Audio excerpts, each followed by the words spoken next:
Baik, assalamualaikum warahmatullahi wabarakatuh. Jumpa lagi kita di Bincang-Bincang bersama Bung Eka. Senang menemani Anda di hari ini. Semoga yang menonton channel 1 dalam keadaan sehat walafiat.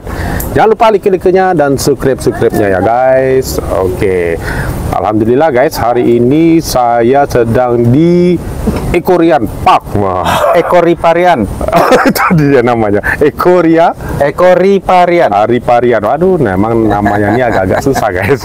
Pemandangannya begitu indah nih. Nah, lihat itu ada danau, tepatnya di Universitas Lancang Kuning guys. Nah, hari ini kita akan berbicara dengan rektornya langsung nih.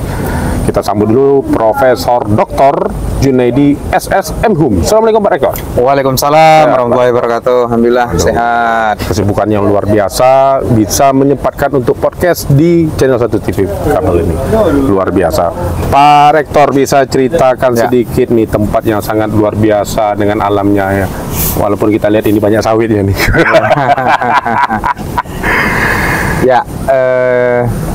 Ini awalnya sebenarnya hanyalah danau biasa ya yang tidak terawat. Kemudian ini ada ilalang aja gitu. Nah, kemudian 2 tahun yang lalu, tepatnya tahun berarti 2024, 2022 ya. 2021 2022 ya. Ya. Nah, lahan ini kita olah, gitu. Artinya kita jadikan kita revitalisasi lah danaunya ini. Kemudian Bang Eka kan nyoba itu kan, kopi ya. Kopi. Jadi di sini ada coffee shop. Ada coffee shop. Namanya Lakoff. Lakoff. Lakoff itu artinya Kuning kopi? Oh bukan. Nggak tahu guys. Lake and dialogue. And dialog ya. Jadi kenapa lake itu danau? Oke, laki ya. Oke. Kemudian kenapa dialog? Kan ini di kampus. Orang kampus kan suka dialog. Gitu. Nah, jadi kawasan ini sebenarnya dipersembahkan oleh Pertamina Hulu Rokan. Oke. Ya, dan sepenuhnya dibangun oleh PT Pertamina Hulu Rokan, walaupun konsep awalnya itu dari kami, ya. Alhamdulillah kami bersyukur, terima kasih ke PT PAR. Makanya namanya ini kan adalah Ekoriparian. Singkatannya apa itu? Bukan singkatan atau kepanjangannya?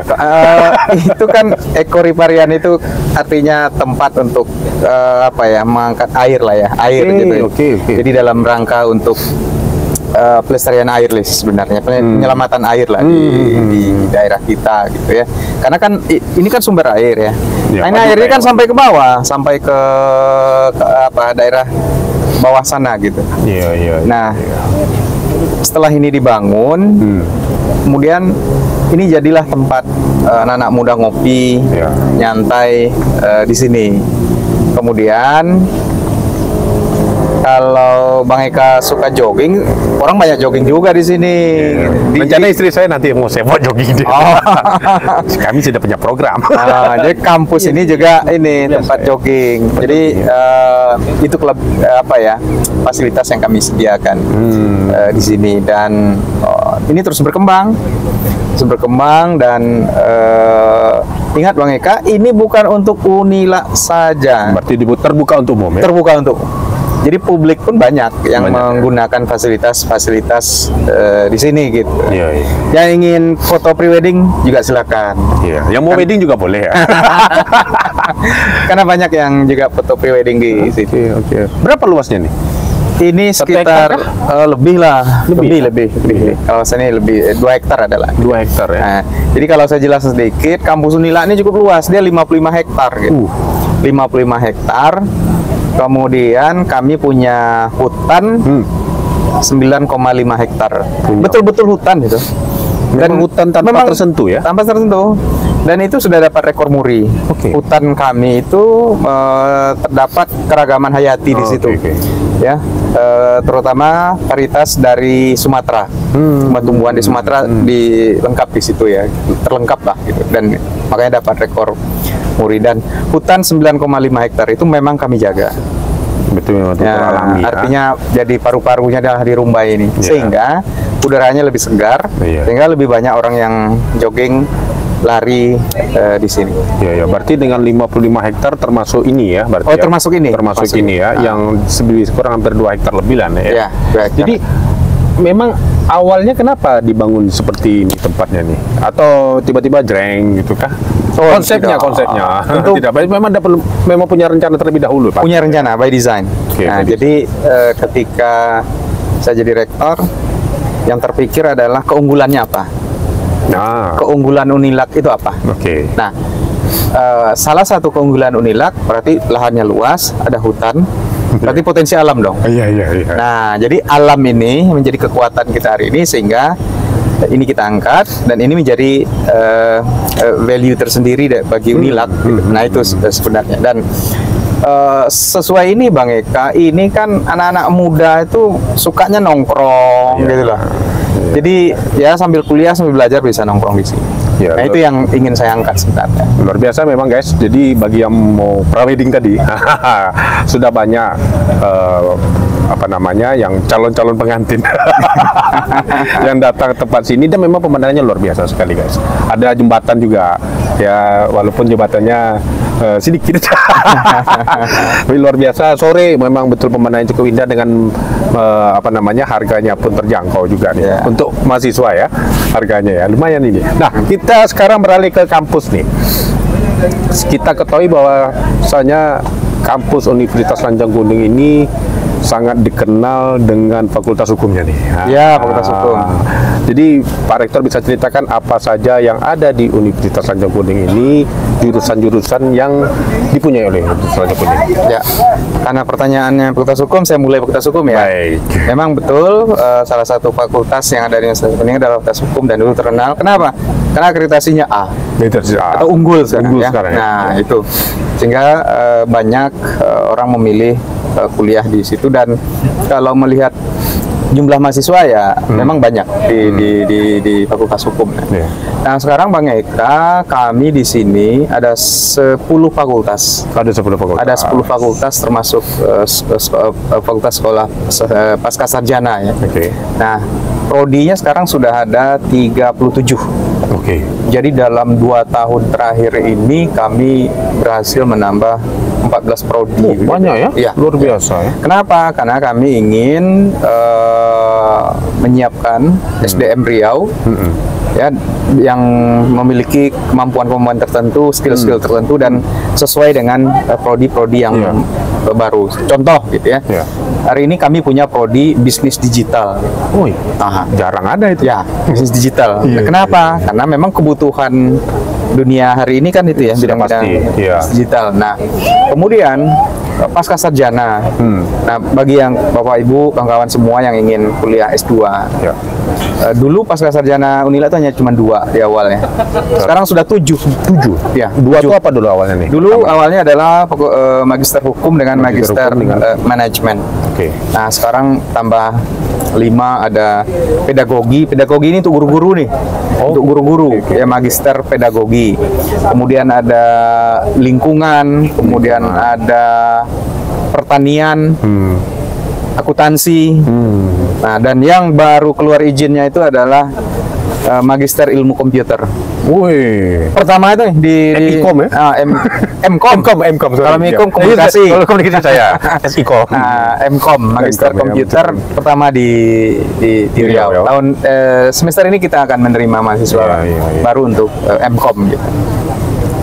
Luar biasa ya, memang banyak itu program-program yang baru. Nah, yang tadi untuk S1-nya tadi ini, selain Fakultas Hukum, unggulan apa lagi nih? Selain Fakultas Hukum, kita juga punya Fakultas Ekonomi ya. Ekonomi itu ada manajemen, ada akuntansi. Nah, akuntansi ini luar biasa, unggul juga nih. Akreditasinya baru keluar. Iya, A itu sama dengan unggul lah. Nah, itu di akuntansi. Kemudian sesuai dengan zamannya, sekarang ada Fakultas Ilmu Komputer ya. Wah, itu juga mahasiswanya banyak sekarang ya.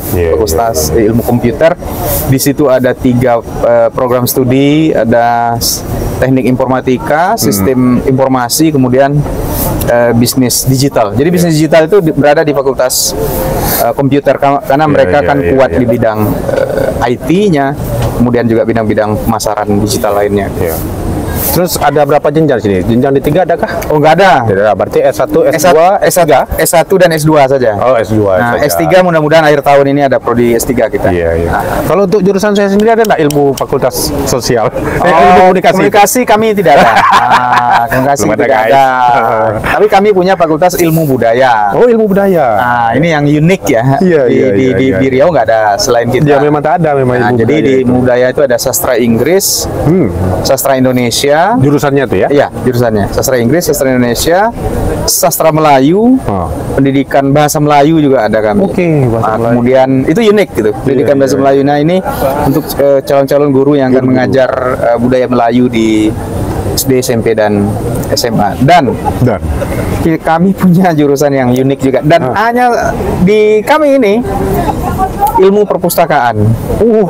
Kami juga ilmu perpustakaan sehingga Dia jurusan ilmu perpustakaan atau dari budaya tadi tuh? Ya, Beda lagi. Fakultas apa nih? di Fakultas Ilmu Budaya Oh, tetapi tetap ada jurusannya ilmu ilmu perpustakaan. Oh, luar biasa ya. Jadi yang menghasilkan tenaga pustakawan di Riau kami. Iya, Ya, boleh iya, dicek iya, di iya. sekolah-sekolah di kampus di mana yang pustakawannya dari SAS Lancang Kuning gitu. Iya, iya, iya. Nah, teknik juga. Nah, teknik Nah, teknik. kami juga Sipil pastinya. ada sipil, ada arsitek, ada elektro dan ada 2 prodi baru di Fakultas Teknik itu. Mekatronika.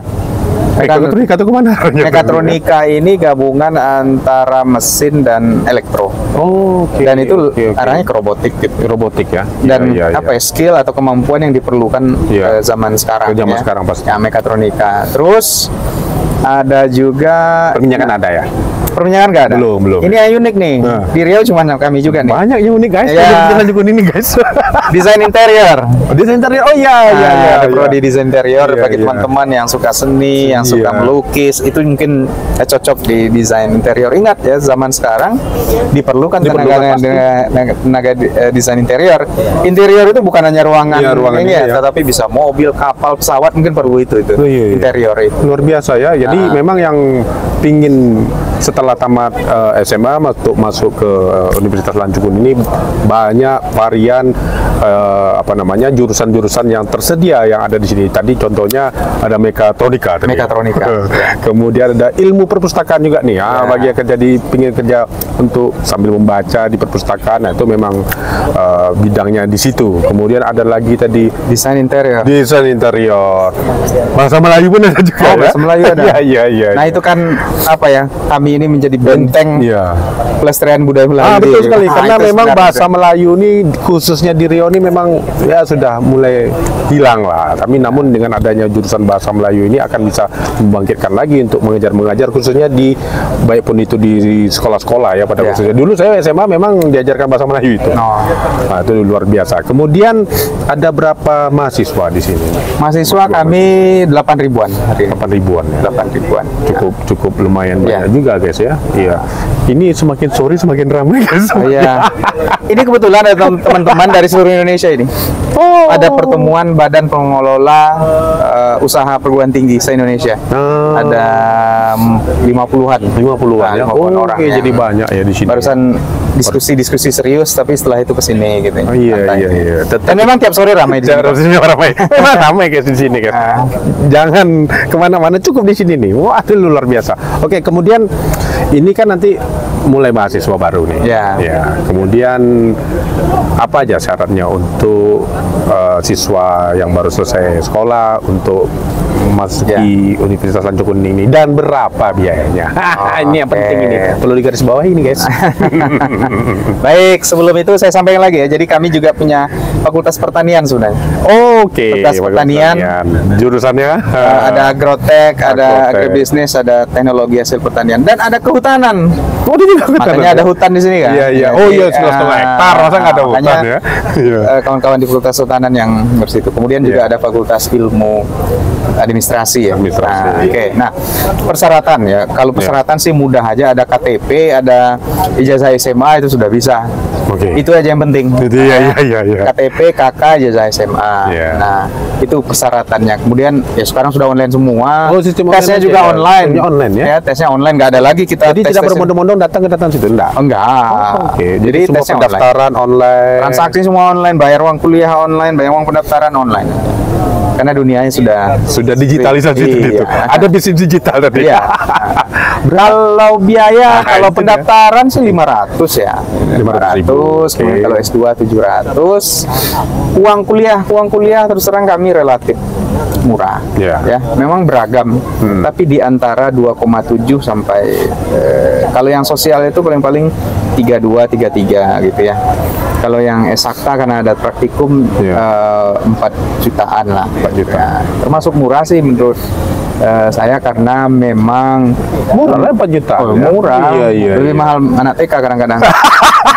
Iya. Kenapa? Karena kami memang punya misi untuk memberikan akses yang lebih luas kepada masyarakat untuk sekolah kuliah di perguruan tinggi. Iya. Itu yang jadi yayasan juga terus memantau ya jangan terlalu mahal-mahal. Iya. Karena tidak semua orang mampu untuk membayar uang kuliah mahal-mahal. Apalagi memang swasta agak lebih dikenal mahal ya, tapi ternyata enggak guys. Masuk sekolah TK nya mahal tadi kan. Negeri juga Ini di bawah itu kan. Memang murah sekali itu kalau dia memang sekarang kalau zaman mungkin zaman saya dulu sistemnya sistem per SKS. Itu zaman gitu apa ya. itu? Oh, iya, Tahun 60-an. Oh gitu. Sistem per SKS gimana? Kalau dulu kan ada sistem SKS berapa sekian angka. Oh, kami nggak pakai sistem paket ya sekarang. Paket. Jadi untuk pembayaran SPP kami tidak pakai sistem SKS berapa. Ya, mungkin zaman dokter dulu gitu. Nah. Oh, enggak. Dia beda-beda ada universitas dulu. Iya, agak menghindar dia guys. Oh, jadi memang tidak ada. Jadi memang sistem langsung satu paket langsung berapa SKS gitu sistemnya. Karena saya sudah lupa guys. Kalau dulu kita ngambil minimal untuk S1 itu untuk ngambil 3 tahun ya 24 SKS lah. Iya, lebih kurang ya. SKS 15.000, 20.000 zaman dulu ya. 12.500. Nah, apakah ada di Universitas Lancung ini pertukaran murid gitu atau misalnya dari sini berangkat ke luar negeri gitu, ada pertukaran pelajaran gitu ya? Ada. Jadi 2 tahun ini ada pertukaran mahasiswa. Ini baru selesai nih. Ada 42 mahasiswa dari berbagai perguruan tinggi di Indonesia yang 1 semester di sini. Oke. Nah, itu yang disebut dengan pertukaran mahasiswa. Programnya pernah dengar kampus Merdeka Belajar, kampus Merdeka itulah. Nah, jadi pertukaran. Anak-anak kami pun banyak yang keluar. Dia setiap semester. Tiap semester. Anak-anak kami sekitar 40-50-an tuh yang keluar ya. Di berbagai perguruan tinggi yang ada di Jawa, Kalimantan dan Sulawesi gitu. Nah, kenapa pentingnya pertukaran mahasiswa itu untuk memberikan pengalaman? Itu kan program dari kementerian. Dan itu enak. Tiket pesawat ditanggung pemerintah. Betul. Uang kuliahnya ditanggung oleh pemerintah. Yang pertukaran mahasiswa. Dan mereka di sini selama 1 semester. 1 semester itu berarti 6 bulan ya? 6 bulan. 6 bulan. Ya, 5 bulan lah. 5 bulan. 5 bulan lah. Terus dari mana jauh dari luar negeri yang datang di sini? Atau kebalikannya lah? Atau mereka nih mahasiswa Unilag ini kemana dia belajar? Kalau kemarin tuh anak saya itu ada ke Turki ya. Turki ya. Kalau kami kalau yang datang ke sini dari Indonesia saja. Kemudian ada yang dari Maluku gitu ya. Ternate gitu ya. Nah, kalau untuk luar negeri di sini kami ada yang dari Thailand. Nah, dari Thailand. Cuman sayang kemarin karena COVID agak terhenti lah. Ada beberapa tahun itu terhenti gitu ya. Atau tertunda mungkin. Ya, ini mulai lagi kami ini dari Thailand aja yang ada gitu. Nah, ada satu Bang Eka yang ingin saya sampaikan. Jadi Unila ini terkait penerimaan mahasiswa ini ya, dapat izin khusus gitu dari Dikti. Apa itu? Nah, bagi teman-teman, kawan-kawan yang sudah bekerja, ingin mengambil S1, kuliahnya cukup 2 tahun. Oh gitu. Enak sekali ya? Ya, kalau ngambil S2 cukup 1 tahun. Itu pagi, siang, malam kah? Biasanya sore atau malam. Sore atau malam. Perkuliahannya. Nah, itu yang disebut dengan RPL. RPL itu artinya rekognisi pembelajaran lampau. Mudahnya gini, orang yang sudah bekerja, kita akui pengalamannya, kita konversikan ke dalam bentuk SKS. Oke. Nah, paham ya gitu ya? Misalnya Bang Eka nih, sudah 10 tahun bekerja. Iya. Kan sudah banyak nih pengalamannya. Iya kan? Sudah mengelola media misalnya itu. Terus kalau kuliah di S1 manajemen misalnya, itu kan nggak perlu lagi belajar dari awal lagi. Kita sudah akui gitu. Kan belum S2 kan? Nah, nanti S2 lah di Unila. Cuma 1 tahun. 1 tahun guys. Kalau S2 1 tahun. Oh iya? Iya. Cepat sekali ya? Oh iya. Iya, adik saya kemarin S2 kok lama sekali deh. 2 cuma 1 tahun karena disertasinya. Nah, pengalaman kerjanya lagi-lagi kami akui gitu loh. Oh gitu ya. Dan tidak semua perguruan tinggi dikasih izin itu. Kita dikasih izin oleh Dikti. Kita apply, mengajukan ke Dikti untuk program studi tertentu atau untuk jurusan tertentu diberi izin gitu. Sehingga dapat melaksanakan program RPL itu. Iya. Berarti yang program Dikti tadi itu berbeda dengan extension kalau dulu ya? Oh beda. Oh iya. Beda. Kalau extension dulu ya beda. Ini ya? Pengalaman kerja diakui gitu. Pengalaman kerja diakui. Kalau extension dulu kan paling-paling mereka mengakui kalau dari D3 ke S1 gitu. Nah, pengalaman kerja dulu nggak diakui. Kalau sekarang kita akui. Tapi sarannya kita nilai. Jadi ada asesmennya. Ada asesmen, kemudian bukti-bukti sertifikat yang mereka miliki, SK-SK pengangkatan mereka. Nah, itu RPL. Dan yang sudah jalan RPL untuk aparatur desa. Jadi banyak nih aparatur desa yang kuliah di kami. Ya, karena mereka tertarik 2 tahun sarjana, 1 tahun untuk magister. Iya, jadi enak juga nih guys. Kalau misalnya kita memang kesibukan yang tadi itu belum sempat untuk apa namanya, ya kalau normalnya kan ya tergantung lagi kan. 4 tahun. Iya, 3-4 tahun, tergantung malas atau tidaknya. 2 tahun berarti apa yang dipangkas nih? Jadi nanti kami konversikan. Fakultasnya apa aja?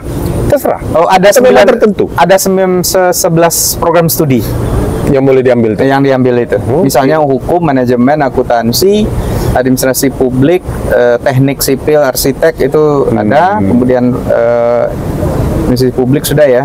Yang sastra tadi, sastra Inggris, sastra Inggris, sastra Indonesia, ilmu perpustakaan, ya. Ilmu hutan, kehutanan, pertanian juga. Juga ada ya. Jadi ada 11 itu, boleh dipilih mana yang sesuai.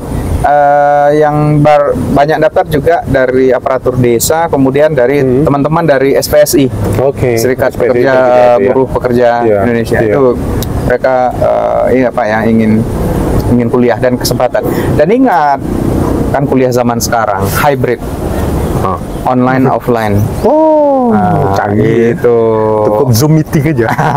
Kami Zoom meeting terus guys. Cuma saya tidak pernah nongol terus di Zoom meeting nih. Iya ya. Itu memberikan kemudahan bagi yang bekerja. Iya ya, sangat praktis sekali ya, dan hanya 2 tahun tanpa ada skripsi kah? Ada skripsi, hanya salah satu alternatif. Nanti ada alternatif lain, apakah laporan kerja kan maksudnya kan menghambat tadi gitu. Iya, sekarang udah dipermudah. Jadi tidak hanya skripsi. KKN pun tidak ada ya? Unila tidak ada KKN. Asik, enak guys. Tidak ke desa-desa, tidak ada KKN. Saya lebih mengangkat PKL. Magang. Magang. Oke, kan iya, di dunia kerja. Jadi kan betul. lebih berkaitan ke dunia kerja mereka. Kami memang memilih tidak ada KKN. Memang luar biasa sekali guys. Udah 2 tahun bagi yang ingin bekerja sambil kuliah itu hanya cukup 2 tahun dulu. Kita kuliah aja 4 tahun aja sakit kepala. 7 tahun dulu. S1 ya. Itu teknik. Itu pun kalau ingat. Iya. Mungkin terakhir apa yang bisa disampaikan oleh Prof untuk masyarakat Riau? Oh ya, ngomong-ngomong, kalau misalnya ada warga yang kurang mampu, bagaimana mereka masuk universitas? Apakah dibantu full atau beasiswa sendiri? Nah, itu terpenting tuh.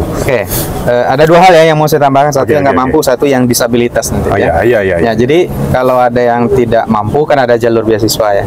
Betul. Ada jalur beasiswa KIP, Kartu Indonesia Pintar, yang program Pak Jokowi itu ya. Silakan daftar ke kami karena kami ada jatahnya, dan itu dari APBN. dari pemerintah pusat ya, itu beasiswa. Nah, yang menariknya juga dari pemerintah provinsi. Unila termasuk yang banyak nih ya, penerima beasiswa dari pemerintah provinsi. Itu ada 2 jenisnya, satu yang bidik misi, yang untuk tidak mampu. Kemudian ada yang beasiswa prestasi juga. Nah, kalau bidik misi mulainya dari semester 1 ya sampai tamat. Sampai tamat itu. Enak sekali kalau dapat. Atau yang prestasi mulai dari semester 3 sampai semester 8 gitu. Nah, itu bisa dimanfaatkan oleh masyarakat yang tidak mampu atau yang berprestasi. Kalau di sini, kalau yang prestasi, kalau atlet datang aja lah ke sini. Langsung ya? Kita kasih lah. Kalau atlet-atlet gitu. Ini pramuka saya kasih jatah juga nih. Bagi pramuka, saya ingat saya berapa ya? 6 atau 8 ya tahun ini saya kasih jatah untuk beasiswa. Nah, besok minggu depan nih MOU dengan LPM Rumbai. Di Rumbai ini ternyata ada 3 kecamatan. Dan LPM-nya luar biasa memang. Ya, saya kasih setiap kelurahan setiap kelurahan itu satu untuk penerima beasiswa. Nah, memang itu bagi yang kawan-kawan yang tidak mampu. Kemudian ada juga beasiswa dari BI. Ya, kemudian dari PR masih ada kah? PR tidak. Tidak ada program beasiswanya lagi. Dulu ada. BI yang ada. PR lebih ke Universitas Pertamina sepertinya. Program mereka gitu. Untuk kita belum gitu. Nah, saya ingin tambahkan. Nah, ini penting. Saya mohon di channel Bang Eka ini disampaikan. 2 tahun terakhir ini Unila secara resmi menerima mahasiswa penyandang disabilitas. Luar biasa. Menurut saya sih kita hanya satu-satunya yang secara resmi menerima penyandang disabilitas kuliah di Unila. Insya Allah itu beasiswa semuanya. Ya. Kalau yang tidak mampu apalagi ya. Nah, yang mampu juga ada beasiswanya. Alhamdulillah itu beasiswanya ada 2. Bisa mengambil dari APBN, kemudian juga dari APBD. Kebetulan Pak Gubernur dulu sepakat, ada program khusus untuk beasiswa untuk disabilitas. Nah, menarik Bang Eka, saudara kita yang disabilitas ini, sebagian besar itu mengambil di prodi bisnis digital. Digital ya. Sehingga kita perlu perhatikan betul potensi mereka. Kita angkatlah potensi mereka di dalam dunia digital. Nah, selain itu, karena kami kampus ini punya misi-misi kemanusiaan, kami membuka program studi. Nggak ada juga di tempat lain di Riau ini. Program studi pendidikan khusus untuk calon-calon guru yang akan mengajar di SLB, di klinik-klinik autis gitu. Kami memang ini memang ada jurusan sendiri. Ada jurusan tersendiri. Dan itu permohonan tersendiri saya kepada Menteri. Sebenarnya nomenklatur itu nggak ada gitu lah. Ditutup di moratorium atau itu. Tapi saya bersurat resmi ke kementerian agar dibuka dong prodi ini karena ini diubah. Kan penyandang disabilitas kan cenderung terjadi peningkatan. Terus siapa nanti yang akan mendidik anak-anak itu kalau kita tidak sediakan guru-gurunya? Alhamdulillah sekarang ada siswanya setiap. Berarti udah ada siswa sekarang? Sudah. 2 tahun ya? Sudah. Nah, otomatis sebelum untuk melakukan itu kan fasilitas-fasilitas yang digunakan ataupun untuk disabilitas ini kan harusnya sudah dipersiapkan dong? Ya, pelan-pelan kami siapkan. Dan mereka ini belajarnya sama aja. Jadi tidak dipisahkan. Tidak dipisahkan. Tidak, mereka inklusi sama dengan mahasiswa lain. Sama aja, bergaul. Justru itu yang akan menambah semangat diri dan semangat mereka. Dan fasilitas pelan-pelan kami siapkan. Misalnya ada jalur kursi roda itu sudah kita siapkan, toilet yang ramah disabilitas. Ya pelan-pelan kita siapkan. Dan bahkan saya mendirikan unit pusat layanan disabilitas. Jadi orang tua yang punya disabilitas bisa memanfaatkan itu juga gitu. Dan mimpi kami adalah anak-anak ini nanti tamat bisa bekerja atau berwirausaha dan mereka mandiri secara ekonomi. Nah, itu sih tujuan-tujuan mulia kami sebenarnya. Dan sekarang kami sedang menjalin komunikasi dengan beberapa perusahaan agar anak-anak kami penyandang disabilitas nanti bisa diterima magang dulu di sana.